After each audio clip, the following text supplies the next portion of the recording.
Adilabad Congress party assembly incharge Kandi Srinivas Reddy బేలమండల సదల్పూర్లోని ప్రాచీన ఆలయమైన భైరాందేవ్ మహాదేవాలయాన్ని సందర్శించారు. గత కొద్ది రోజులుగా ఇక్కడ ఆలయంలో జంగీ జాతర జరుగుతుంది. నేడు జాతర ముగింపు కార్యక్రమానికి ఆయన స్థానిక కాంగ్రెస్ శ్రేణులతో కలిసి హాజరయ్యారు. ఆలయ కమిటీ సభ్యులు, గ్రామస్తులు ఆయనకు ఘన స్వాగతం పలికారు. ఆలయంలో భైరాందేవ్ మహాదేవులను దర్శించి ప్రత్యేక పూజలు చేపట్టారు. కంది శ్రీనివాసరెడ్డిని ఆలయ కమిటీ వారు శాలువాతో సత్కరించి తీర్థప్రసాదాలు అందించారు.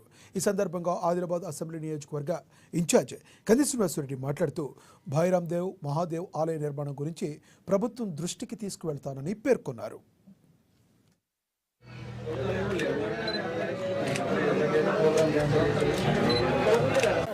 ఈరోజు సదల్పూర్లో భైరాందేవ్ మహాదేవ్ దేవుణ్ణి సందర్శించుకొని వారి జాతర సందర్భంగా అద్భుతంగా జాతర జరిగింది. ఈరోజు ముగింపు ఉత్సవాలు. కాంగ్రెస్ పార్టీ తరఫున మేమందరం ఆ దేవుణ్ణి సందర్శించుకొని ఆ దేవుణ్ణి మొక్కుకోవడం జరిగింది.